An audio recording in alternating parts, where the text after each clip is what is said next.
오늘 우리에게 주신 하나님 말씀 요한복음 14장입니다. 요한복음 14장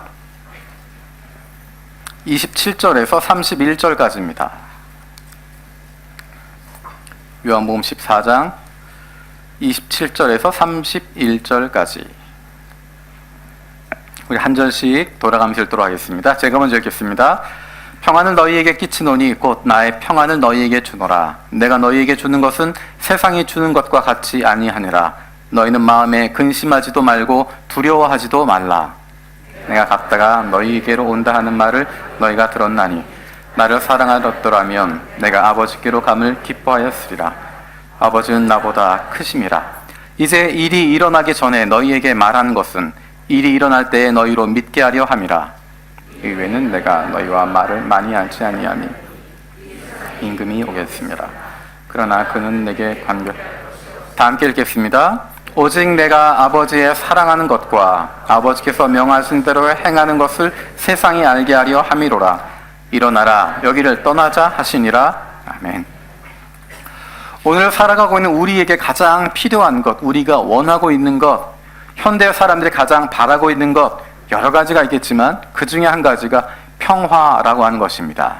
평화를 갖는 것, 평안을 누리는 것. 평화라고 하는 것은 누구나 바라는 것입니다.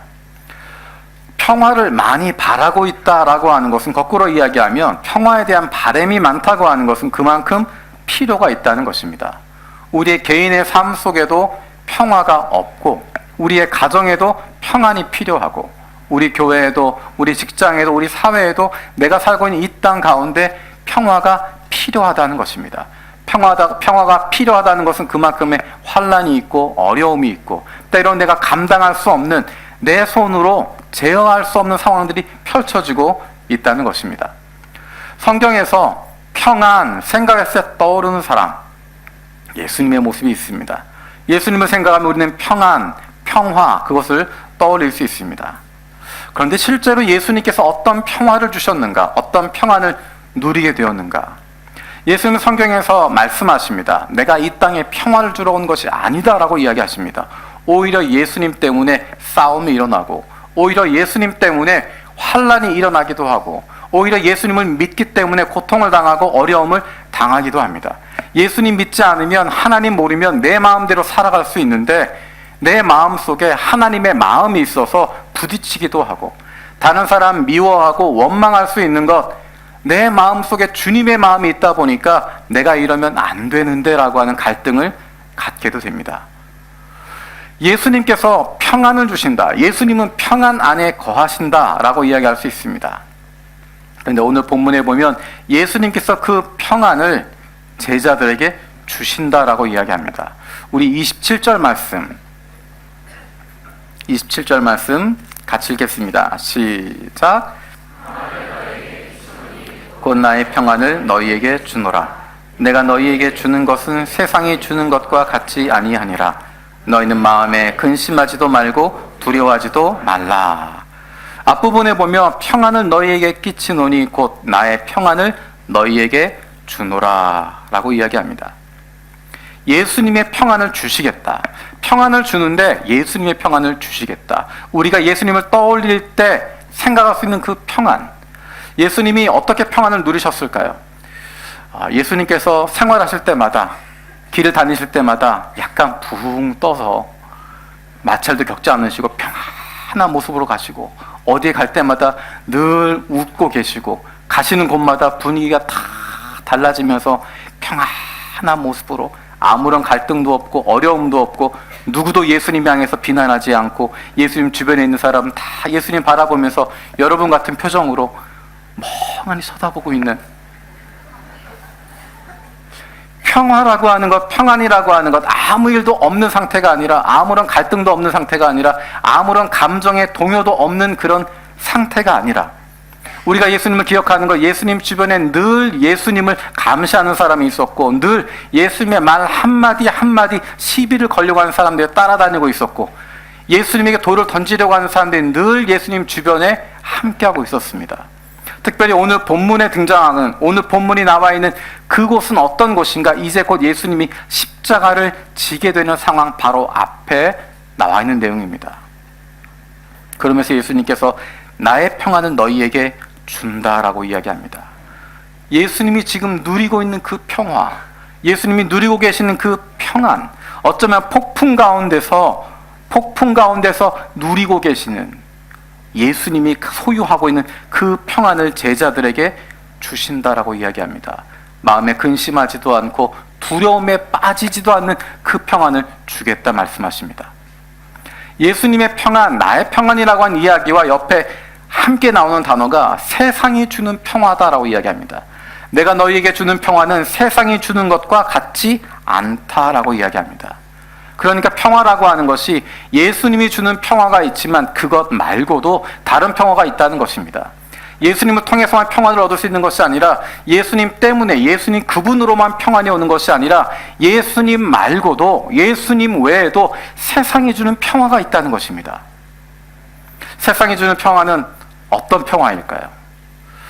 예수님, 세상, 평화, 이 단어들 연결해서 생각하면 떠오르는 단어가 있습니다.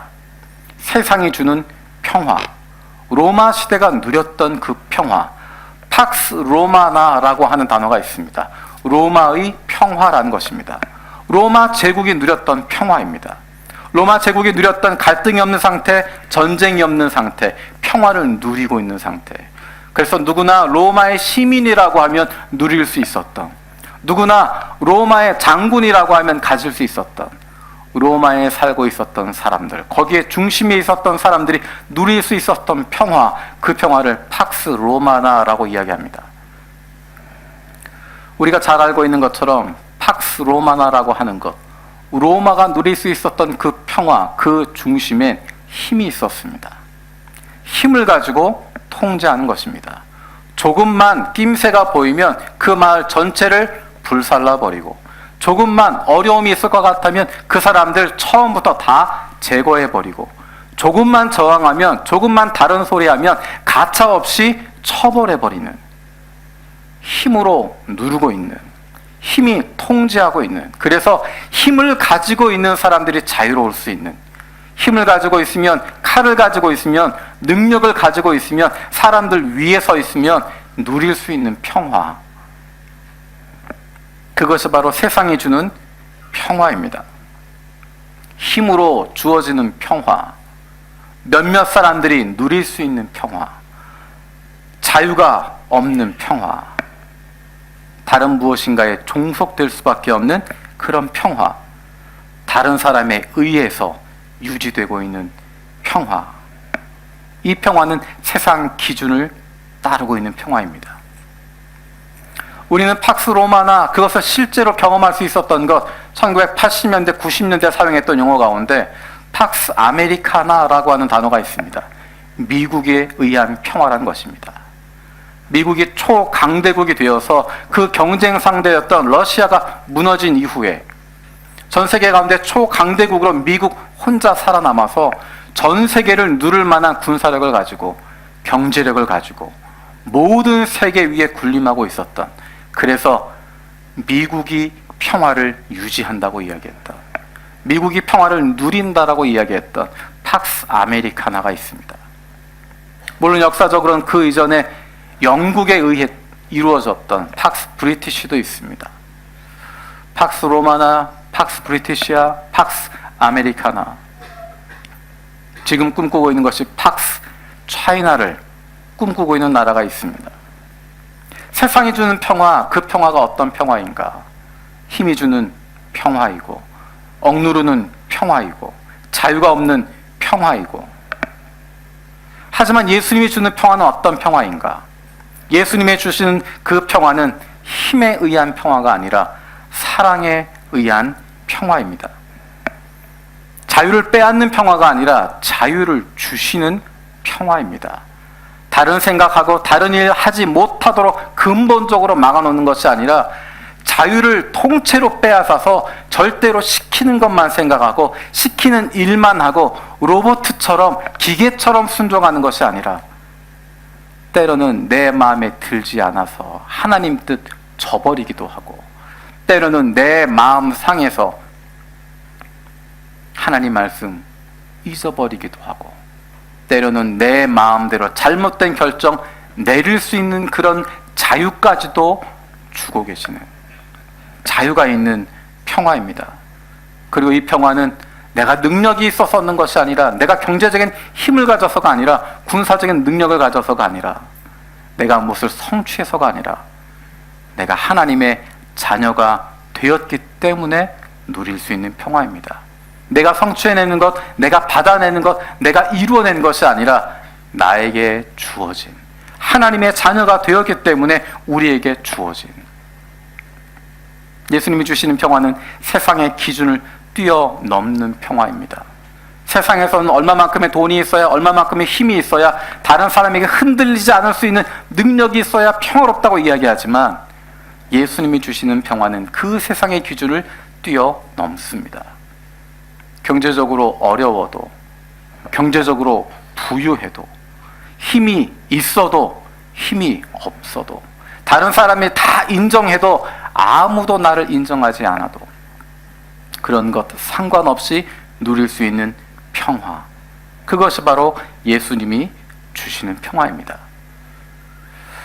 예수님이 왜 평화를 이야기하실까? 예수님이 갑자기 왜 제자들에게 여러 가지 이야기를 하시다가 평화를 이야기하실까? 27절 맨 마지막에 보면 너희는 마음에 근심하지 말고 두려워하지 말라라고 이야기합니다. 예수님이 평화를 이야기하고 있는 이유, 그것은 평화롭지 못한 상황 가운데 들어가기 때문입니다. 평안이 필요하기 때문입니다. 조금 전에 이야기했던 것처럼 예수님이 이 말씀을 하시고 있는 상황을 우리가 볼 필요가 있습니다. 예수님께서 제자들과 함께 유람선을 타시고 갈릴리 호수 정 가운데 가셔서 바람도 선선하게 불고 가끔 새가 날아다니기도 하고, 그 가운데 맛있는 포도주 쫙 펼쳐놓고 예수님께서 오병이어 하셨던 것처럼 많은 빵 베풀어 놓으시고, 그 가운데 제자들에게 내가 너희에게 평안을 주노라, 그렇게 이야기하신 상황이 아닙니다. 예수님이 너희에게 평안을 준다, 나의 평안을 너희에게 준다라고 했던 이 상황은 어떤 상황이냐면, 조금 전에 예수님을 팔기로 작정했던 가룟 유다가 자기가 작정한 대로 대제사장들을 만나기 위해서 뛰어간 그 시간이고, 이제 조금 지나고 나면 겟세마네 동산에서 기도하신 이후에 예수를 잡으려 온 사람들에게 잡혀가는 시간이고, 그 시간에 제자들 다 도망쳐 버릴 거고, 조금 지나고 나면 예수님 여기저기 끌려다니며 심판받으시고, 그 와중에 베드로 예수님 3번씩이나 부인하게 되어지는 십자가를 눈앞에 두고 있는 상황입니다. 이 상황으로부터 1년, 2년이 지나서 십자가 사건이 일어나는 것이 아니라, 이 사건으로부터 24시간도 지나지 않아서 예수님은 십자가에 달려 돌아가시게 되는, 이제 밤 시간인데 내일 아침이면 십자가에 달리게 되는 그 상황 가운데 예수님이 이 말씀을 하고 있습니다. 예수님이 만나고 있는 제자들, 쳐다보고 있는 그 제자들을 볼 때마다 예수님은 그들의 모습이 보입니다. 그들이 어떤 모습을 갖게 될지, 어디로 가게 될지, 얼마나 힘들어할지. 실제로 예수님이 십자가 달리셨을 때 모든 제자 도망쳤지만, 예수님이 부활하신 이후에 그들이 힘을 얻었는가? 그렇지 않습니다. 나중에 우리가 본문을 살펴보겠지만, 예수님이 부활하신 건 목격했지만, 한 사람이 아니라 수많은 사람들이 예수님을 만났다고 이야기하지만, 여자들만 그런 것이 아니라 2 제자가 예수님을 만났다고 이야기하고 있지만 그들은 믿지 않습니다. 어쩌면 믿었어도 그게 우리가 무슨 상관이 있나 이야기하는 것입니다. 예수님 말씀대로 부활하시는 것, 예수님이 살아나신 것, 그거하고 우리하고 무슨 관계가 있나? 우리는 여전히 유대인들을 두려워하는, 예수님의 제자들은 여전히 유대인들이 두려워서 그들의 생명의 문제, 삶의 문제, 거기에 사로잡혀 있어서 두려움 가운데 빠져 있는데, 여전히 유대인들이 우리를 찾고 있는데, 죽이려고 하고 있는데, 그래서 두려움의 문을 꽁꽁 걸어 잠그고 있는, 두려움 가운데 빠져 있는 제자들입니다. 예수님이 그 상황을 아시기 때문에 제자들에게 나의 평화를 너희에게 준다라고 이야기합니다.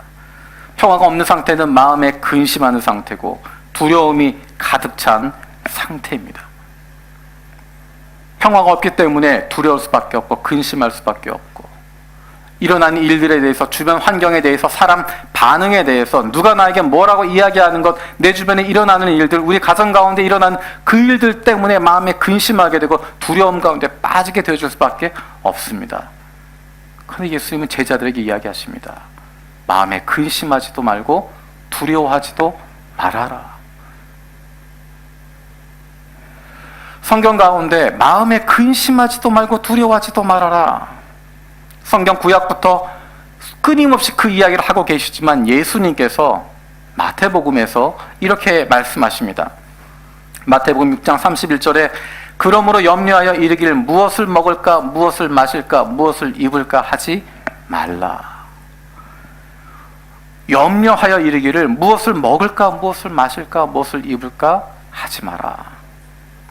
혹시 여러분 가운데 이것을 표면적으로 생각해서 그래, 어떤 브랜드를 사야 할까? 요즘 시즌은 이런 시즌이니까 어떤 디자인을 사야 될까? 요즘 유행하는 음식은 어떤 음식일까? 어떤 음식을 먹어야 될까? 종류를 이야기하는 것이 아니라 먹고 사는 문제를 이야기합니다. 우리의 삶의 문제를 이야기합니다. 우리의 삶에 필요한 것들, 그것에 대해서 내가 어떻게 하면 이것들을 얻을 수 있을까? 어떻게 하면 이것이 내 생활을 살아갈 수 있을까? 내 생활의 문제로, 여러 가지 고통으로, 환난으로, 어려움으로 어떻게 내 삶의 문제를 풀어갈까 고민하고 염려하고 있을 때 그것에 대해서 염려하지 말라라고 이야기하십니다. 그것 가지고 근심할 필요 없다는 것입니다. 그런 것들 때문에 두려워할 필요 없다는 것입니다. 그 뒤에 이어지는 32절을 이렇게 이야기합니다. 이는 다 이방인들이 구하는 것이라 너희는 하늘 아버지께서 이 모든 것이 너희에게 있어야 할 줄을 아시느니라. 무엇을 먹을까, 무엇을 입을까, 무엇을 마실까, 그럼 염려하는 것, 삶의 문제에 대해서 염려하는 것, 거기에 사로잡히는 것, 그것에 근심하는 것, 그것으로 말미암아 두려움에 빠지는 것, 그것은 이방인들이 하는 것이다. 여기서 이방인이라고 하는 것은 단순히 유대인을 제외한 사람들 이야기하는 것이 아니라 하나님과 관계가 없는 사람들 이야기합니다.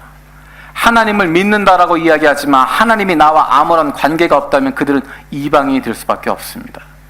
하나님 믿는다고 이야기하고 내가 10년, 20년 하나님 믿고 그분께 기도한다고 이야기하지만 그분이 나와 아무런 관계도 없다면 그 사람은 이방인일 뿐입니다. 이방인과 대조되는 의미로 등장한 것이 뭐냐면 너희 하늘 아버지라는 것입니다.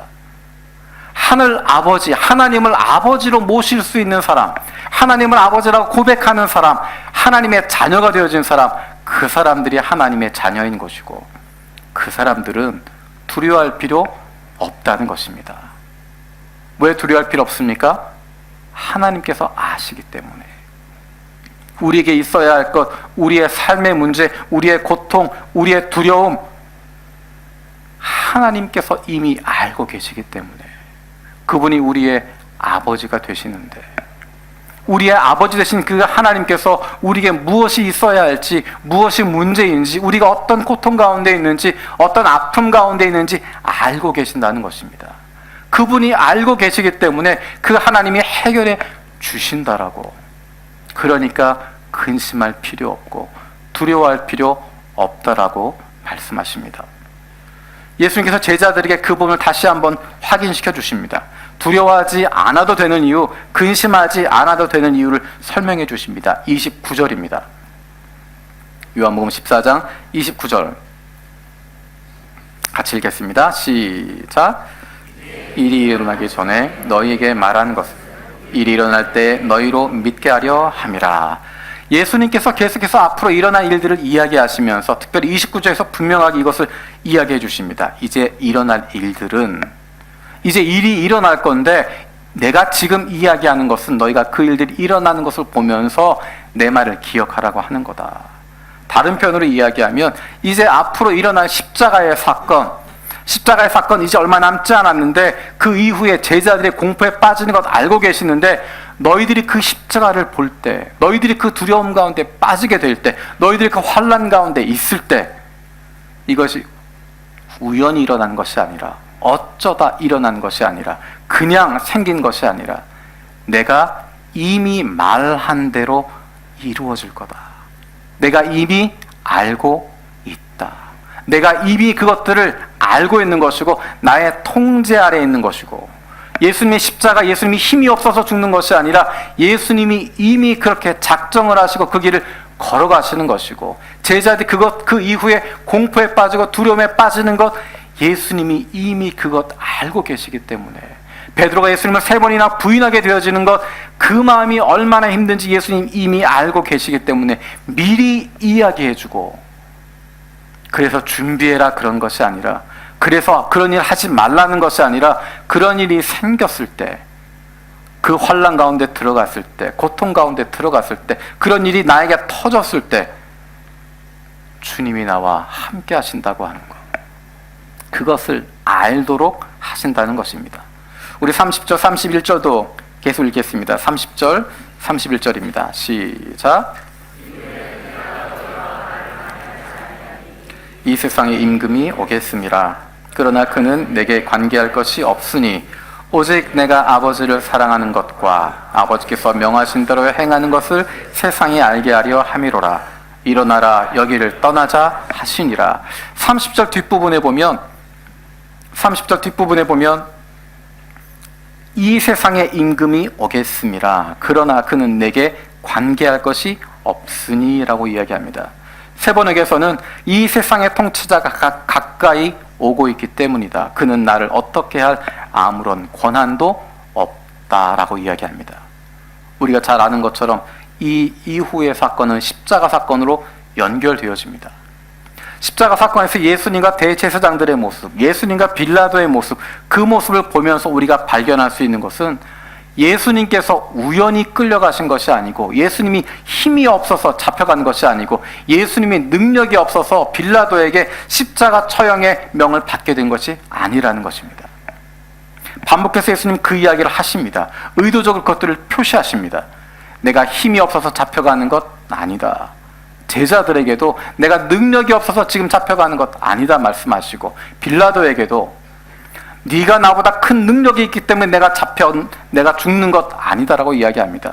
내가 너보다 권한이 없어서가 아니라, 그럴 권한이 있지만, 능력이 있지만, 그러나 이 일이 이루어져야 하기 때문에 내가 십자가를 지겠다라고 이야기하는 것입니다. 예수님께서 십자가를 지시겠다고 하시는 것입니다. 능력이 없어서 그런 일들이 일어나는 것이 아니라, 힘이 없어서 그런 일이 일어나는 것이 아니라, 의도적으로 그렇게 가신다는 것입니다. 그리고 이 세상 임금이 나를 어찌할 권한이 없다라고 말씀하십니다. 예수님을 어찌할 권한이 이 세상 통치자에게는 없습니다. 예수님을 어찌할 능력이 없을 뿐만 아니라, 예수님의 사람들을 어찌할 능력이, 어찌할 권한이 없습니다. 예수를 믿고 있는 사람, 예수로 말미암아 하나님의 자녀가 되어진 사람, 그 사람들을 세상이 어찌할 수 없고, 그 사람들을 해할 수 없고, 그 사람들을 망가뜨릴 수 없고, 그 사람들을 처벌할 수 있는, 그 사람들을 어찌할 권한이 세상 가운데 없다는 것입니다. 이 주제를 가지고 세상이 하나님의 사람들, 예수의 사람들을 어찌할 권한이 없다라고 하는 이 주제를 가지고 쓰여진 것이 요한계시록입니다. 요한계시록을 읽어보면 그 내용이 반복해서 등장하게 됩니다. 여러 가지 환난이 일어납니다. 여러 가지 어려움들이 있습니다. 여러 가지 문제들이 생기게 됩니다. 두려운 일들이 벌어지게 됩니다. 이렇게 끝나는구나 여겨질 수 있는 상황들이 되어집니다. 그때마다 등장하는 표현이 하나님의 사람들을 하나님이 지키신다는 것입니다. 하나님이 보호하신다는 것입니다. 그의 백성들을, 예수의 사람들을 세상이 어찌할 수 없다는 것입니다. 세상의 권한으로, 세상의 능력으로, 세상의 힘으로 그들을 해야 할 권세가 없다라고 요한계시록은 끊임없이 우리에게 이야기하고 있습니다. 한 가지 주의할 것은, 고통을 없애주겠다고 말하지 않습니다. 고통을 없애주겠다, 어려움이 없을 것이다, 그렇게 이야기하지 않습니다. 예수님은 어디에서도 예수님을 따르고 있는 사람들에게, 하나님의 자녀들에게 너희에게는 이제는 고통이 없다라고 이야기하지 않습니다. 너희에게 이제 더 이상 어려움은 없다라고 이야기하지 않습니다.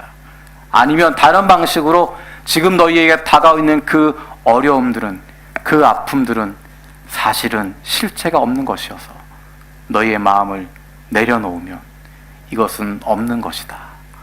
나의 건강의 문제는 내가 건강에 문제가 있다라고 생각하고 두려움에 빠져서 그런 것이지, 내 건강이라고 하는 것, 건강이라고 하는 기준 자체가 없는 것이기 때문에 몸에 문제가 있고 병이 있는 것, 그것은 다 내 마음먹기에 달려 있어서 내 마음을 비우면 그 문제도 다 사라지는 거다.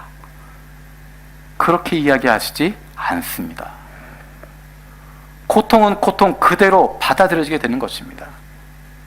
예수를 믿어도 고통이 오기도 하고, 어쩌면 예수를 잘 믿기 때문에 환난을 당하기도 하고, 예수를 믿는 것 때문에 가정에서 쫓겨나기도 하고, 특별히 이 시대를 생각하면, 초대교회를 생각하면 예수를 믿는다고 하는 것, 그것 때문에 출교당하게 되는, 공동체에서 쫓겨나게 되어지는, 그동안 내가 가지고 있었던 기득권 다 빼앗기게 되어지는, 어쩌면 귀족으로, 로마에서 귀족으로 살아가던 사람들이 예수를 믿는 것 때문에 한순간에 노예로 팔려지기도 하고, 평화로운 가정을 이루고 있었던 그 가정이 예수를 믿는다는 이유 때문에 자녀들 다 빼앗기게 되어지기도 하고, 언제 죽을지 모르는 죽음의 위험을 갖게 되어지기도 하고, 예수를 믿지만 몸에 병이 생기기도 하고, 예수를 믿지만 사업이 어렵기도 하고, 더 정확하게 이야기하면 예수 믿어서 하나님 원하시는 대로 사업하겠다고 하기 때문에 적자를 벗어나지 못하고 아둥바둥 거리는 그런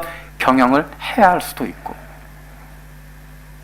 대충 믿어도 된다라고 생각하는 사람들, 그렇게 이야기하는 사람들 이야기 들으면서 내가 바보 되는 거 아닌가, 그런 어려움 겪기도 하고.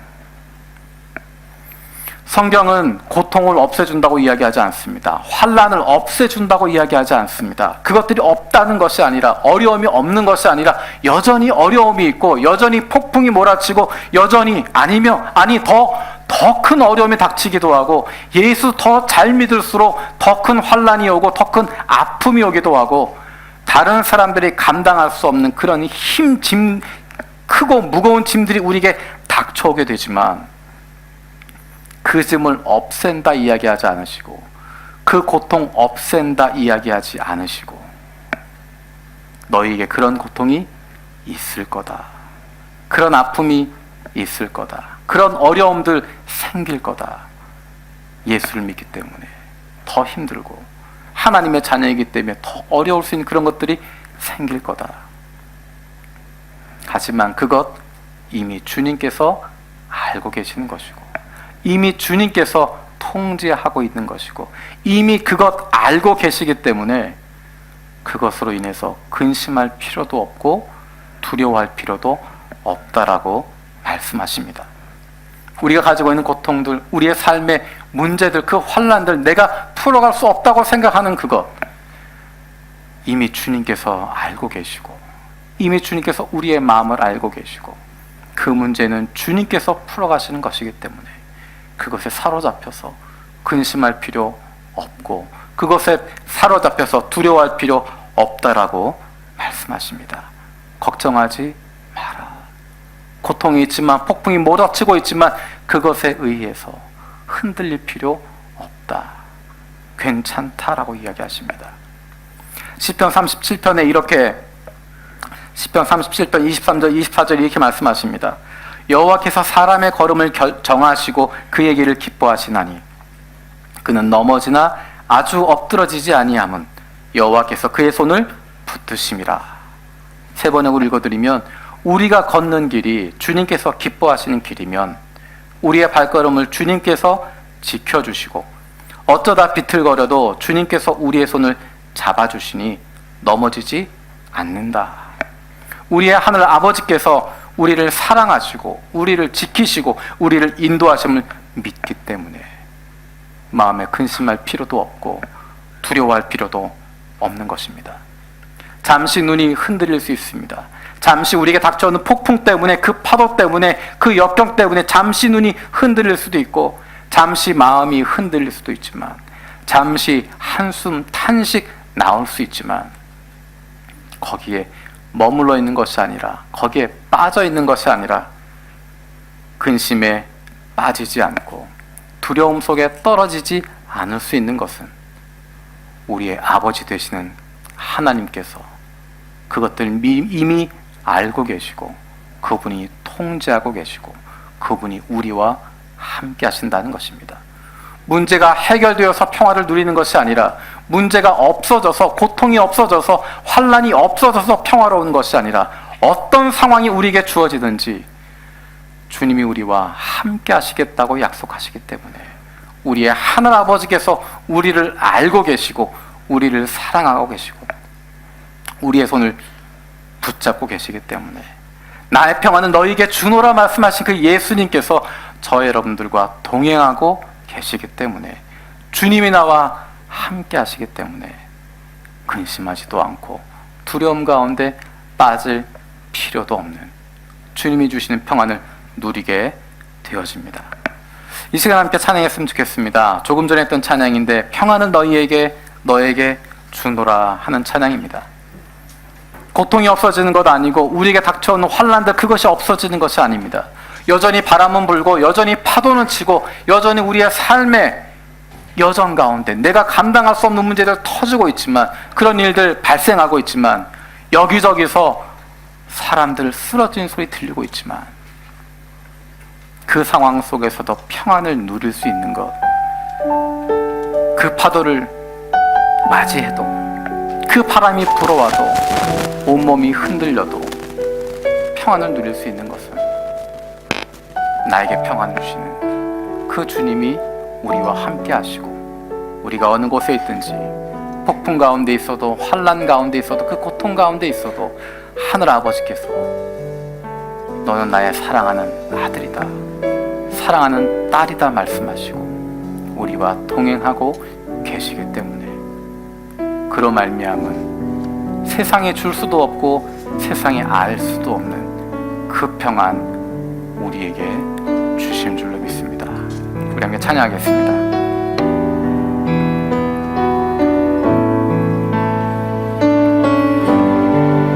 평안을 너에게 주노라. 평안을 너에게 주노라.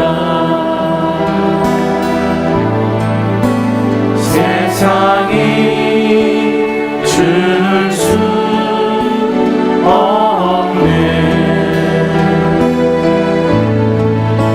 세상이 알 수도 없는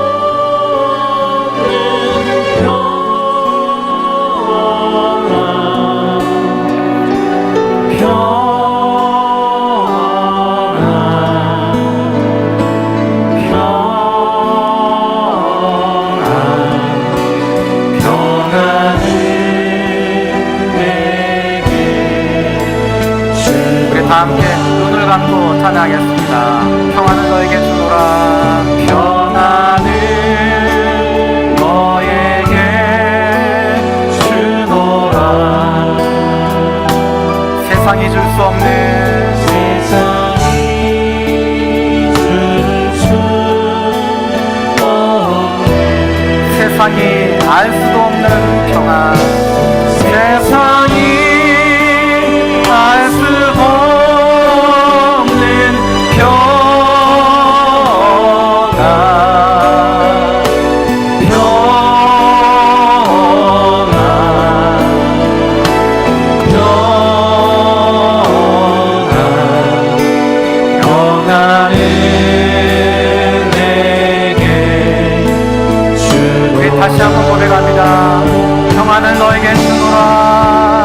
평안을 너에게 주노라. 세상에 줄 수 없는 세상이 줄 수 없네. 세상에 알 수도 없는 세상이 알 수도 없는 평안.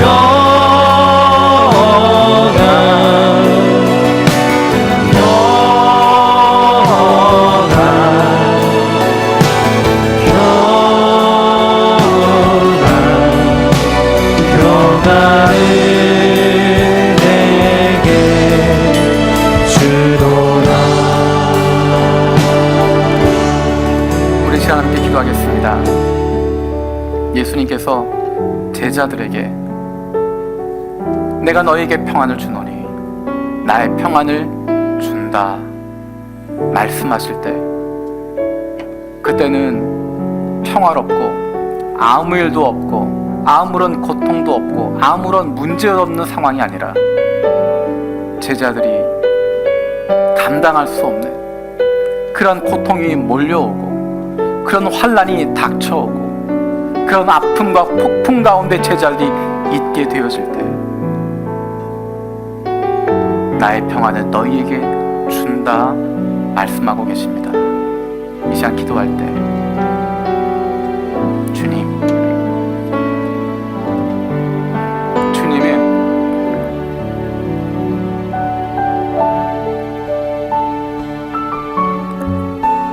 평안이 나에게 필요합니다.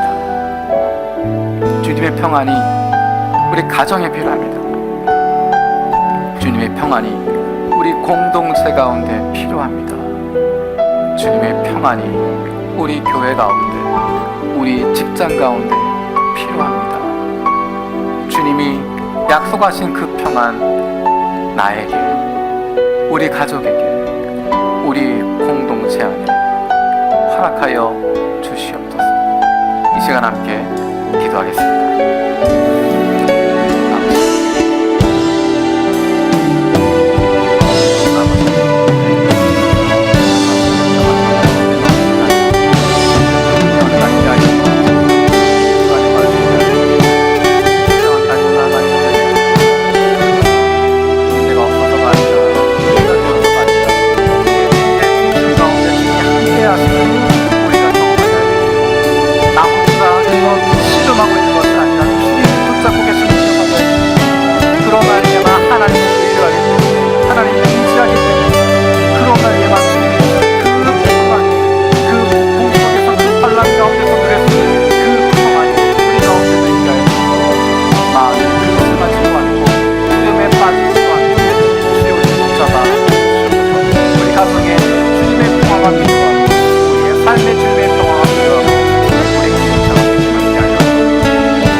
살아계신 아버지 하나님 감사드립니다.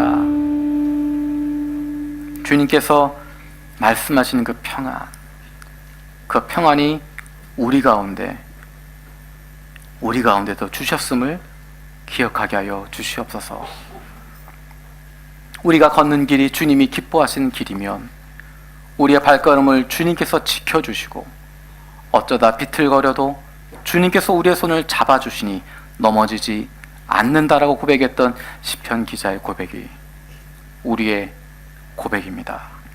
우리의 하늘 아버지께서 우리를 사랑하시고 우리를 지키시고 우리를 인도하심을 믿기에 잠시 눈이 흔들리기도 하지만, 잠시 마음이 흔들리기도 하지만, 때때로 한숨이 나오고 탄식이 나올 때도 있지만, 하나님 바라보며 마음에 근심하지도 않고 두려워하지도 않겠습니다. 하늘 아버지께서, 예수 그리스도께서 우리와 함께 하심을 날마다 고백하게 해 주시고, 그로 말미암아 주님의 평안을 누릴 수 있는 저희들 되게 하여 주시옵소서. 감사드렸고 예수 그리스도 이름으로 기도드립니다. 아멘.